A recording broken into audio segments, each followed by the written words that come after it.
लोकसभा चुनाव के रण में पीएम मोदी की 2 रैलियां। छत्तीसगढ़ के बस्तर और महाराष्ट्र के चंद्रपुर में किया जोरदार प्रचार। कहा, कांग्रेस समझती थी कि उसे देश को लूटने का मिला है लाइसेंस, हमने रद्द किया ये लाइसेंस। 2024 के लोकसभा चुनाव को बताया स्थिरता बनाम अस्थिरता के बीच का चुनाव।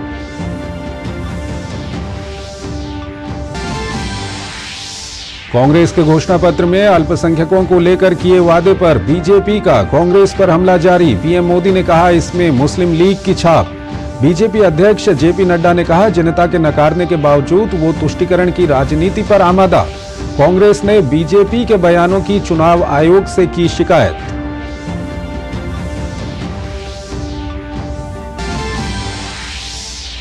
बीजेपी के दिग्गजों का धुआंधार प्रचार। पार्टी अध्यक्ष जेपी नड्डा ने यूपी और राजस्थान तो राजनाथ ने तमिलनाडु में किया प्रचार। योगी आदित्यनाथ ने महाराष्ट्र में भरी हुंकार तो स्मृति ईरानी ने कांग्रेस पर किया करारा वार। बीजेपी ने की राहुल और अखिलेश की चुनाव आयोग से शिकायत।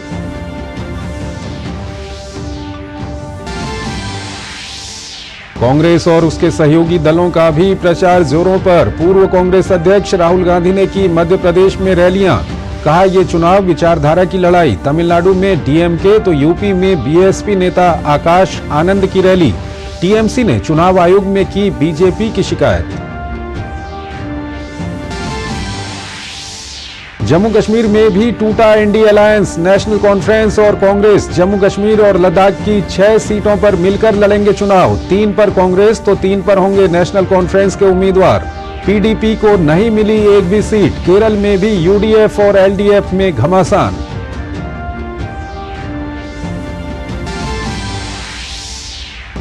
भारतीय शेयर बाजारों ने बनाया नया कीर्तिमान। हफ्ते के पहले कारोबारी दिन सेंसेक्स और निफ्टी ने छुई नई ऊंचाइयां। सेंसेक्स 494 अंकों की बढ़त के साथ 74,742, जबकि निफ्टी 153 अंक चढ़कर 22,666 पर हुआ बंद। बीएसई पर लिस्टेड सभी कंपनियों की मार्केट कैपिटलाइजेशन पहली बार 400 लाख करोड़ रुपए के पार। मोंटे कार्लो मास्टर्स टेनिस प्रतियोगिता के मुख्य दौर में जगह बनाकर इतिहास रचने वाले सुमित नागल ने जीता पहले दौर का मुकाबला। इटली के मैटियो अर्नाल्डी को दी मात। मुख्य दौर में जीत दर्ज करने वाले बने पहले भारतीय।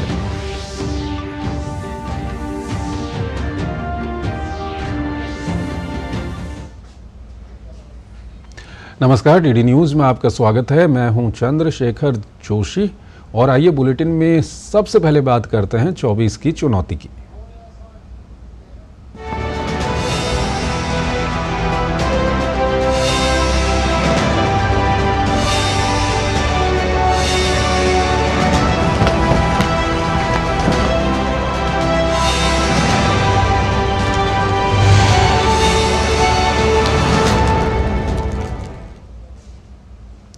पीएम मोदी ने अपनी रैलियों के जरिए छत्तीसगढ़ के बस्तर और महाराष्ट्र के चंद्रपुर में चुनावी पारा गरमा दिया। पीएम ने अपनी सरकार के विकास कार्यों को गिनाया तो परिवार और भ्रष्टाचार को लेकर कांग्रेस समेत विपक्षी दलों को निशाने पर लिया। अपनी चुनाव प्रचार मुहिम को और धार देते हुए प्रधानमंत्री नरेंद्र मोदी सोमवार को छत्तीसगढ़ और महाराष्ट्र पहुंचे। बस्तर और चंद्रपुर की विशाल जनसभाओं में पीएम ने पिछले 10 वर्षों में देश में हुए विकास कार्यों को गिनाया। साथ ही भ्रष्टाचार और तुष्टीकरण पर इंडी गठबंधन को भी खूब आड़े हाथों लिया। छत्तीसगढ़ के बस्तर में उमड़े विशाल जनसैलाब को संबोधित करते हुए पीएम ने जनजातीय कल्याण के लिए उठाए गए कदमों का जिक्र किया। गरीब कल्याण को अपनी सबसे बड़ी प्राथमिकता बताते हुए पीएम ने कहा कि वो खुद गरीब परिवार से आए हैं, इसलिए उन्हें गरीबों की जरूरत का पता है। पीएम ने मुफ्त टीका, मुफ्त राशन, आयुष्मान भारत और जनऔषधि योजना जैसे प्रयासों से आम जनता को बड़े पैमाने पर हो रहे लाभ का भी उल्लेख किया। कांग्रेस और उसके इंडी गठबंधन को भ्रष्टाचार पर घेरते हुए पीएम ने गारंटी दी कि जनता का पैसा लूटने वालों को जेल जाना ही पड़ेगा। यहाँ के युवाओं को जिन्होंने धोखा दिया है, उनकी तेजी से जांच चल रही है। हम नाराज होकर ये लाठी से मोदी का सिर फोड़ने की धमकी दे रहे हैं। मोदी गरीब का बेटा है, सिर ऊंचा रख करके चलता है। प्रधानमंत्री ने रामनवमी को लेकर अयोध्या और देश भर में फैले उल्लास का भी जिक्र किया। बस्तर और चंद्रपुर दोनों ही जनसभाओं में प्रधानमंत्री ने राम मंदिर का विरोध करने पर कांग्रेस और उसके इंडी गठबंधन को जमकर लताड़ा। कांग्रेस के शाही परिवार ने राम मंदिर की प्राण प्रतिष्ठा का न्योता ठुकरा दिया। कांग्रेस के जिन नेताओं ने इस कदम को गलत बताया, उन्हें पार्टी से निकाल दिया गया। और एकाध दो जो अगर वहां पहुंच गए प्राण प्रतिष्ठा में, प्रभु राम के चरणों में सर झुकाया, तो उनको 6 साल के लिए पार्टी से निकाल दिया। ये दिखाता है कि कांग्रेस तुष्टीकरण के लिए किसी भी हद को पार कर सकती है। अयोध्या में राम मंदिर के निर्माण पर अड़ंगा कौन लगाता था? अड़ंगा कौन लगाता था? कोर्ट में किस पार्टी के लोग भगवान राम के अस्तित्व पर सवाल उठाते थे? कौन सी पार्टी के वकील सुप्रीम कोर्ट में जाकर कहते थे कि राम मंदिर पर फैसला न सुनाए? किस पार्टी ने राम मंदिर प्राण प्रतिष्ठा आयोजन का बहिष्कार किया? महाराष्ट्र के चंद्रपुर में देश के विभाजन, कश्मीर समस्या, तुष्टीकरण के लिए आतंकियों को संरक्षण और लाल आतंक जैसी समस्याओं को पैदा करने के लिए पीएम ने कांग्रेस को जमकर घेरा। पीएम ने कहा कि आज देश में लाल आतंक का दायरा सिमटता जा रहा है। पीएम ने कहा कि जिस गढ़चिरौली की पहचान नक्सलवाद से थी, आज उसे विकास के लिए जाना जाता है। बस्तर से धीरज और चंद्रपुर से शिशिर के साथ bureau report, DD news. PM Modi के अलावा बीजेपी के दूसरे वरिष्ठ नेता भी पहले चरण के लिए चुनाव प्रचार में जोर शोर से जुटे हुए हैं। जनता के बीच सरकार के कार्यों को बताने के साथ ही बीजेपी प्रचार के दौरान विपक्षी दलों को भी आड़े हाथों ले रही है। लोकसभा चुनाव के दूसरे चरण के लिए नामांकन वापस लेने की तिथि सोमवार को खत्म हो गई। भाजपा समेत सभी राजनीतिक दलों का प्रचार अभियान जोर पकड़ता जा रहा है। इसी कड़ी में भाजपा अध्यक्ष जेपी नड्डा ने उत्तर प्रदेश के रामपुर और बिजनौर में, जबकि राजस्थान के हनुमानगढ़ में जनसभा को संबोधित किया। उन्होंने इंडी गठबंधन को घेरते हुए कहा, पहले लोगों को बांटकर वोट बैंक की राजनीति होती थी, लेकिन मोदी जी के आने के बाद सिर्फ विकास की राजनीति होती है। ये देश के विकास का चुनाव है, ये देश को विकसित करने का चुनाव है। ये जो मानसिकता प्रधानमंत्री मोदी जी के नेतृत्व में देश की राजनीति की बदली है और ये जो माइंडसेट बदला है, ये उसका चुनाव है। वहीं भाजपा के वरिष्ठ नेता और रक्षा मंत्री राजनाथ सिंह तमिलनाडु के नमक्कल में रोड शो किए, जिसमें काफी संख्या में लोग शामिल हुए। तिरुवरूर में रैली को संबोधित करते हुए रक्षा मंत्री राजनाथ सिंह ने कहा कि जब से पीएम ने नए संसद भवन में न्याय और स्वतंत्रता के प्रतीक सिंगोल को स्थापित किया है, भारत में एक नए युग की शुरुआत हुई है। मोदी जी की लीडरशिप में इस समय हमारा भारत कमजोर भारत नहीं है, वीक इंडिया नहीं है, भारत एक मजबूत भारत बन गया है। केंद्रीय मंत्री अनुराग ठाकुर ने डीएमके पर हमला करते हुए कहा कि कच्चा तीबू द्वीप के मुद्दे पर डीएमके चुप क्यों है। एक तरफ तो डीएमके तमिलों के गौरव की बात करती है और दूसरी ओर वे इस मुद्दे पर चुप हैं। क्या वह सहमत हैं कि देश का एक हिस्सा श्रीलंका को दे दिया जाए? Why DMK is silent on the issue of Kachatibu Island given by the Congress party? Why is he silent? Is he okay with giving away one part of the country to Sri Lanka? Why are they silent? Does he agree with the decision of the Congress party? Why are they mum? On one hand, they talk about the Tamilian glory. On the other hand, they are silent on the issue of Kachatibu Island. Raebareli और अमेठी से अब तक कांग्रेस उम्मीदवारों की घोषणा नहीं होने पर तंज कसते हुए अमेठी से भाजपा की उम्मीदवार स्मृति ईरानी ने कहा कि राहुल गांधी को लेकर कांग्रेस के अंदर ही कलह चल रही है। कांग्रेस के कई नेताओं ने अब जग जाहिर किया है कि कांग्रेस में अंदरूनी कलह है। दीदी क्या हार के डर से एक खेमा ऐसा है जो चाहता है कि राहुल गांधी को नेतृत्व से मुक्त किया जाए और एक महिला नेत्री को कांग्रेस की कमान दी जाए। मैं उस खेमे को आश्वस्त करना चाहती हूँ कि आप राहुल गांधी को पुनः अमेठी में हारते देखेंगे और आप अपना दावा कांग्रेस के नेतृत्व के लिए कर सकते। लोकसभा चुनाव प्रचार में भाजपा शासित राज्यों के मुख्यमंत्रियों ने भी पूरी ताकत झोंक दी है। उत्तर प्रदेश के मुख्यमंत्री योगी आदित्यनाथ ने वर्धा में जनसभा को संबोधित किया। उन्होंने कहा कि पूरे देश में एक ही भाव है कि आएंगे तो मोदी ही। उत्तर हो, दक्षिण हो, पूरब हो, पश्चिम हो, पूरे देश के अंदर एक ही भाव है। सबके मन में एक ही भाव है, एक ही आश्वस्ति है और संभवतः आजादी के बाद पहला जनरल इलेक्शन है जिसके परिणाम के बारे में भी जनता जनार्दन पहले से अवगत है और वह परिणाम के बारे में अवगत है कि आएंगे तो मोदी ही। उत्तराखंड के मुख्यमंत्री पुष्कर सिंह धामी ने भी राज्य में कई जगहों पर प्रचार किया। बागेश्वर में एक जनसभा को संबोधित करते हुए उन्होंने कहा, प्रधानमंत्री मोदी के नेतृत्व में उत्तराखंड के साथ साथ सारा देश तेजी से आगे बढ़ रहा है। इसके अलावा हरियाणा के मुख्यमंत्री नायब सिंह सैनी ने सिरसा में अशोक तंवर के लिए प्रचार प्रसार किया। इस दौरान उन्होंने कांग्रेस की पूर्ववर्ती सरकारों पर जमकर हमला बोला। उधर त्रिपुरा के मुख्यमंत्री माणिक साहा ने भाजपा के लोकसभा उम्मीदवार बिप्लव कुमार देव के लिए चारिलम निर्वाचन क्षेत्र में रोड शो किया। असम के मुख्यमंत्री हिमंत बिस्वा शर्मा ने प्रदेश में कई जगहों पर जाकर भाजपा प्रत्याशियों के लिए वोट मांगे। इस दौरान उन्होंने कहा कि असम और नॉर्थ ईस्ट का विकास प्रधानमंत्री नरेंद्र मोदी के चलते संभव हो पा रहा है। Bureau report, DD news. विपक्षी दल और इंडिया गठबंधन के नेता भी पूरे जोर शोर से चुनाव प्रचार में जुटे हुए हैं। राहुल गांधी ने मध्य प्रदेश में प्रचार का आगाज किया तो उमर अब्दुल्ला, तेजस्वी यादव और आप पार्टी के नेताओं ने अपने अपने क्षेत्रों में प्रचार किया।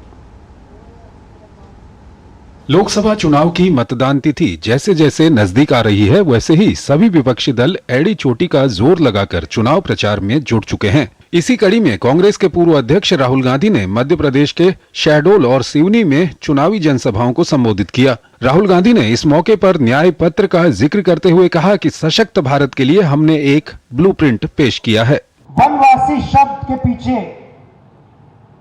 एक विचारधारा है। सबसे पहले जो आपका इतिहास है, आपकी हिस्ट्री है, आपकी भाषाएं हैं, आपके जीने का तरीका है, उसको ये शब्द मिटाने की कोशिश करता है। इसके अलावा कांग्रेस नेता सचिन पायलट ने सीकर में चुनाव प्रचार किया। उन्होंने कहा, आज एक बदलाव की लहर है और राजस्थान में अधिकांश सीटों पर कांग्रेस की जीत होगी। इस बीच केंद्र शासित प्रदेश जम्मू कश्मीर और लद्दाख की 6 सीटों पर कांग्रेस और नेशनल कॉन्फ्रेंस ने साथ मिलकर लड़ने की घोषणा की है। उधमपुर की सीट, जम्मू की सीट और लद्दाख की सीट पे कांग्रेस के उम्मीदवार होंगे और अनंतनाग, बारामूला और श्रीनगर की सीट पे नेशनल कॉन्फ्रेंस के उम्मीदवार होंगे। आरजेडी नेता तेजस्वी यादव ने बिहार में कई जगहों पर जाकर महागठबंधन के प्रत्याशियों के लिए प्रचार किया। उन्होंने एनडीए सरकार पर आरोप लगाते हुए कहा कि गांव और किसान की अनदेखी की जा रही है। कई लोग यहाँ एमपी लगातार जीत के जाते रहे एनडीए के, ऊपर से नीचे एनडीए के लोग भरे हुए हैं, फिर भी हमारा बिहार गया गरीब है, फिर भी बेरोजगारी है, फिर भी लाचारी है।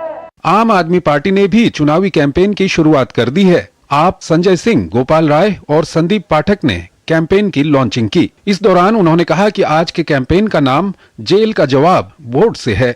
दिल्ली का चुनावी अभियान अरविंद केजरीवाल से जो लोग मोहब्बत करते हैं, जिनके लिए अरविंद केजरीवाल ने काम किया है, अब उन लोगों की जिम्मेदारी है कि वो अरविंद केजरीवाल जी के लिए काम करें।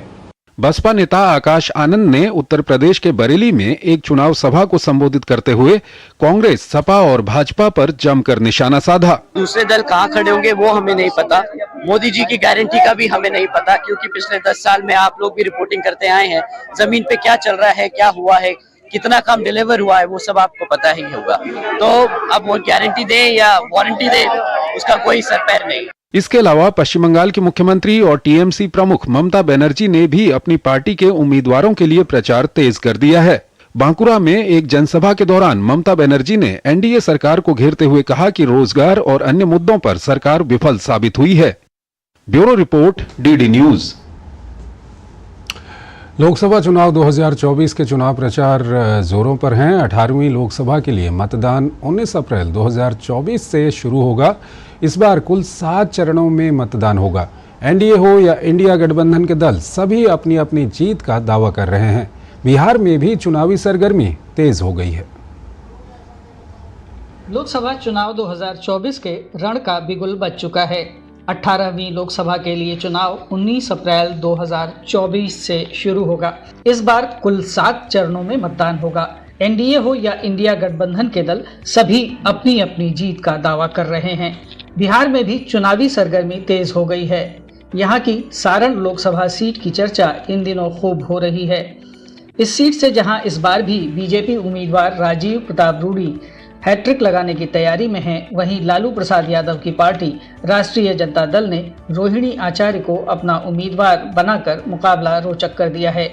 रोहिणी आचार्य वही हैं जो अपने पिता लालू यादव को किडनी देकर सुर्खियों में आई थी। बिहार में कुल 40 लोकसभा सीटें हैं। इनमें से एक सारण लोकसभा सीट है। पहले सारण सीट को छपरा लोकसभा सीट के नाम से जाना जाता था। साल 2008 में हुए परिसीमन के बाद छपरा लोकसभा सीट का नाम बदलकर सारण कर दिया गया। सारण लोकसभा क्षेत्र के गठन के बाद पहली बार सन 2009 में चुनाव हुआ। इसमें आरजेडी उम्मीदवार लालू प्रसाद यादव ने बीजेपी प्रत्याशी राजीव प्रताप रूडी को मात दी थी। हालांकि लोकसभा चुनाव 2014 में रूडी को जीत मिली थी। रूडी वर्तमान में यहां के सांसद है। लालू यादव को यहां के लोगों ने कुल 4 बार अपना सांसद चुना है। लालू यादव की चारा घोटाले में सजा होने के बाद साल 2013 में संसद सदस्यता चली गई थी। लालू के चुनाव लड़ने पर इसके बाद से पाबंदी लग गई। इस तरह से हम कह सकते हैं कि लालू यादव ने अपना आखिरी लोकसभा चुनाव इसी सीट से लड़ा था और उसे जीता भी। छपरा लोकसभा सीट पर पहली बार लोकसभा चुनाव 1957 में हुआ। उस समय यहां से प्रजा सोशलिस्ट पार्टी के उम्मीदवार राजेंद्र सिंह ने जीत दर्ज की थी। इसके बाद कांग्रेस पार्टी के उम्मीदवार रामशेखर प्रसाद सिंह ने लोकसभा चुनाव 1962, 1967 और 1971 में जीता। इमरजेंसी के बाद 1977 में हुए लोकसभा चुनाव में जनता पार्टी के उम्मीदवार लालू प्रसाद यादव विजयी हुए थे। लोकसभा चुनाव 1980 में जनता दल के टिकट पर सत्यदेव सिंह और लोकसभा चुनाव 1984 में राम बहादुर सिंह ने जीत दर्ज की थी। इसके बाद लोकसभा चुनाव 1979 में एक बार फिर जनता दल से लालू प्रसाद यादव ने जीत दर्ज की थी। छपरा लोकसभा सीट से 1996 में पहली बार कमल खिला था। यहां से बीजेपी उम्मीदवार राजीव प्रताप रूडी ने जीत दर्ज की। लोकसभा चुनाव 1998 में आरजेडी के हीरालाल राय ने बीजेपी उम्मीदवार राजीव प्रताप रूडी को हरा दिया। लोकसभा चुनाव 1999 में राजीव प्रताप रूडी को छपरा की जनता ने एक बार फिर अपना सांसद चुना। लोकसभा चुनाव 2009 में एक बार फिर से लालू यादव रूडी को हराकर संसद में पहुंचे। लोकसभा चुनाव 2014 में भारतीय जनता पार्टी ने सारण से राजीव प्रताप रूडी को एक बार फिर चुनावी मैदान में उतारा। इस बार रूडी ने लालू प्रसाद यादव की पत्नी राबड़ी यादव को 40,000 से ज्यादा मतों से हराया था। राजीव प्रताप रूडी को 3,55,120 वोट मिले, तो वहीं राबड़ी देवी को 3,14,172 वोट मिले। 2019 में रूडी ने लालू यादव के समधी चंद्रिका राय को हराया था। इस तरह लोकसभा चुनाव 2019 में सारण सीट से एक बार फिर कमल खिला। रूडी ने 4,99,986 वोट हासिल किए थे। चंद्रिका राय को 3,61,575 वोट मिले थे। सारण लोकसभा क्षेत्र में कुल 6 विधानसभा क्षेत्र हैं। इसमें छपरा, मढ़ौरा, गरखा, अमनौर, परसा और सोनपुर शामिल हैं। सारण लोकसभा क्षेत्र में कुल मतदाताओं की संख्या 16,67,253 है। इसमें पुरुष मतदाताओं की संख्या 8,96,700 जबकि महिला वोटरों की संख्या 7,70,526 है। लोकसभा सीट सारण पर 5वें चरण में 20 मई 2024 को चुनाव होना है। सारण लोकसभा क्षेत्र में सबसे अधिक यादवों की आबादी 25% है। यहाँ राजपूत 23% है, वैश्य वोटर 20%, मुस्लिम 13% और दलित 12% हैं। MY यानी मुस्लिम और यादव समीकरण बनाकर लालू यहाँ से 4 बार सांसद रह चुके हैं। वहीं बीजेपी उम्मीदवार राजीव प्रताप रूडी राजपूत और वैश्यों की गोलबंदी से विजय पाने में सफल रहे हैं। राजनीति के जानकार मान रहे हैं इस बार रोहिणी आचार्य के सारण लोकसभा सीट से मैदान में उतरने से रूडी के लिए राह आसान नहीं रहने वाली है। ब्यूरो रिपोर्ट, दूरदर्शन समाचार, पटना। भाजपा, कांग्रेस और टीएमसी नेताओं का प्रतिनिधिमंडल अपनी अपनी शिकायतों को लेकर चुनाव आयोग से दिल्ली में मुलाकात कर चुका है। बीजेपी महासचिव अरुण सिंह ने बताया कि उन्होंने दो मुख्य बातों को आयोग के सामने रखा, जिसमें से एक मुद्दा फर्जी आरएसएस संस्था को लेकर था। इसमें कांग्रेस सेवा दल के लोगों के शामिल होने का आरोप लगाते हुए अरुण सिंह ने कहा कि ये संस्था भाजपा और आरएसएस को लेकर भ्रम फैलाने का काम कर रही है। इस मुद्दे पर आयोग से कांग्रेस को नोटिस देने की मांग की गई। वहीं कांग्रेस प्रतिनिधिमंडल ने भाजपा द्वारा कांग्रेस के घोषणा पत्र पर लगाए गए आरोप को लेकर आयोग से शिकायत की। उधर तृणमूल कांग्रेस के प्रतिनिधिमंडल ने एनआईए की कार्रवाई को लेकर चुनाव आयोग से मुलाकात की। टीएमसी प्रतिनिधिमंडल ने चुनाव आयोग से 4 केंद्रीय एजेंसियों के प्रमुखों को तत्काल बदलने की मांग की। चुनाव आयोग से मुलाकात करने के बाद जब टीएमसी नेता बाहर निकले तो चुनाव आयोग के दफ्तर के बाहर धरने पर बैठ गए, जिसके बाद पुलिस ने टीएमसी सांसद डोला सेन को हिरासत में ले लिया। जब समाजवादी पार्टी को हार सामने दिख रहा है तो मुख्तार अंसारी की जो मृत्यु हुई है उसको क्या कहना शुरू कर दिया कि जेल में जहर दिया गया। तुम्हारे पास कौन सा ऐसा तथ्य है कि इस प्रकार से बात कर रहे हो? लोगों की भावना भड़काने का काम कर रहे हो। चुनाव का समय चल रहा है, इसलिए समाजवादी पार्टी चुनाव के समय किसी लोगों के धार्मिक भावनाओं को भड़का करके चुनाव का माहौल खराब करना चाहती है।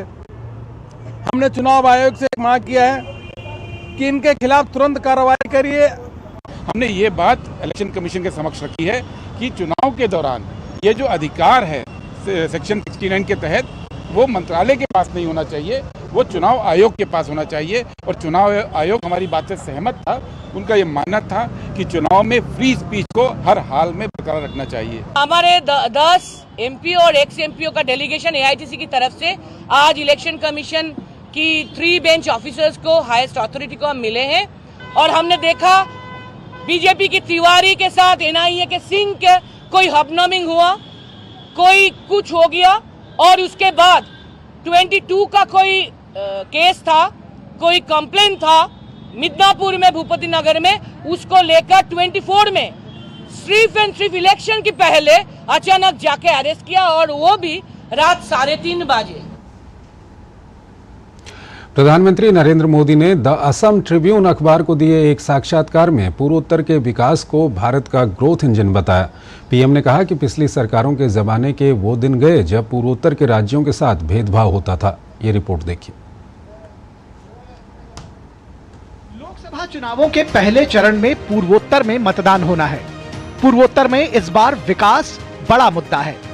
मतदान से पहले राज्य में प्रचार गरमाया हुआ है। इस बीच प्रधानमंत्री नरेंद्र मोदी ने द असम ट्रिब्यून अखबार को दिए साक्षात्कार में तमाम मुद्दों पर अपनी बात रखी है। प्रधानमंत्री ने कहा कि आजादी के बाद दशकों तक पूर्वोत्तर राज्य हाशिए पर धकेल दिए गए थे। लगातार कांग्रेस सरकारों ने पूर्वोत्तर के लोगों के साथ सौतेला व्यवहार किया, क्योंकि उनके लिए इस क्षेत्र में संभावित चुनावी लाभ बहुत कम था। जब बीजेपी की सरकार बनी तो पूर्वोत्तर में बदलाव हुआ। पीएम ने कहा कि पिछले 10 वर्षों में ये दिखाई दे रहा है कि कैसे हमने पूर्वोत्तर के अलगाव को समाप्त किया है और इसे पूर्व में भारत के प्रवेश द्वार के रूप में विकसित किया है। मैंने लगभग 70 बार पूर्वोत्तर का दौरा किया है, जो शायद मुझसे पहले के सभी प्रधानमंत्रियों की कुल यात्राओं से भी अधिक है। 2015 के बाद से केंद्रीय मंत्री 680 से अधिक बार पूर्वोत्तर का दौरा कर चुके हैं।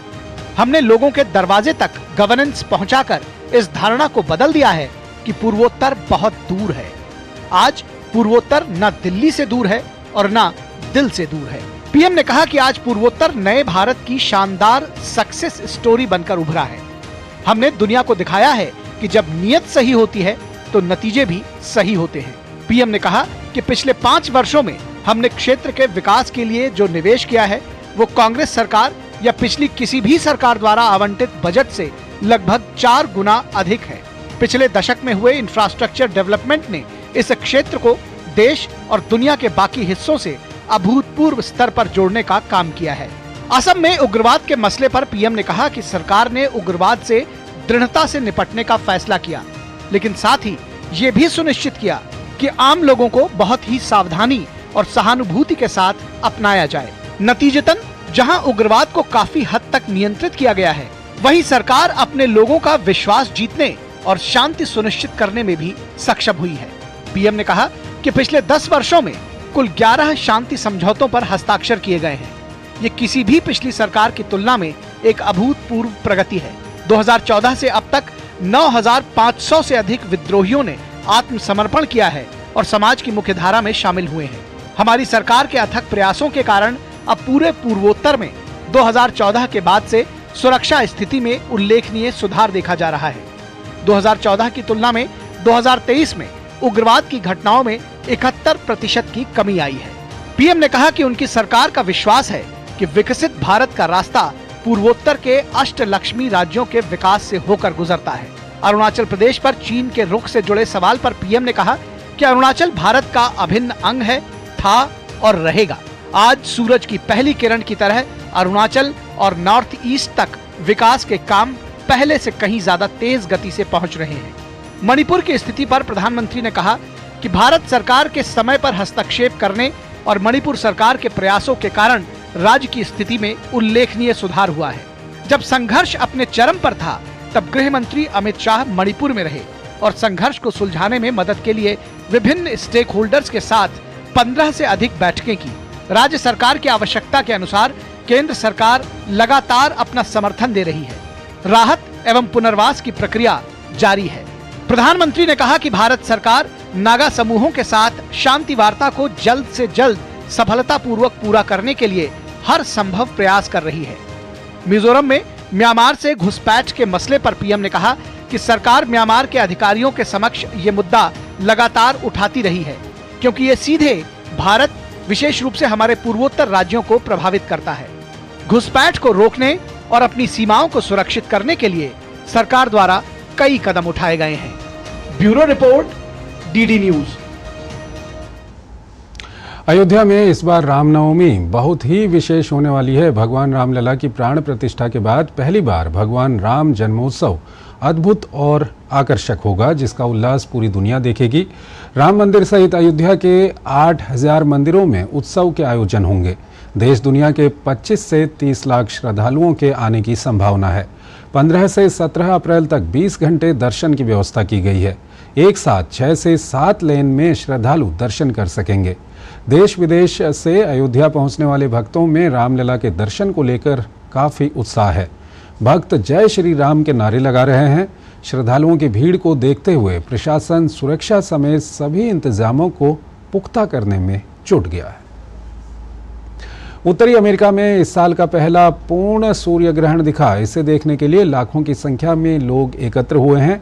मैक्सिको, अमेरिका और कनाडा में लोग सूर्य ग्रहण देखने के लिए जुटे हैं। पूर्ण सूर्य ग्रहण मैक्सिको, अमेरिका और कनाडा के बीच 185 किलोमीटर के स्ट्रेच पर दिखाई दिया। ये सूर्य ग्रहण 50 वर्षों बाद सबसे लंबा चलने वाला ग्रहण है। अमेरिका में सूर्य ग्रहण को देखने के लिए जगह जगह पर लोग एकत्र हुए। ऐसे में किसी भी तरह की अनहोनी को रोकने के लिए कई राज्यों की लोकल अथॉरिटी ने इमरजेंसी लगाई।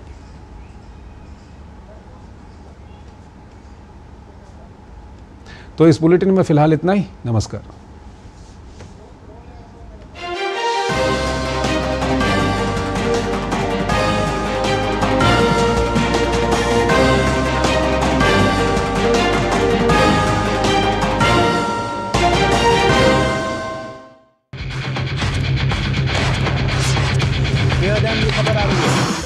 ब्रेकिंग न्यूज की रेस से हटकर हम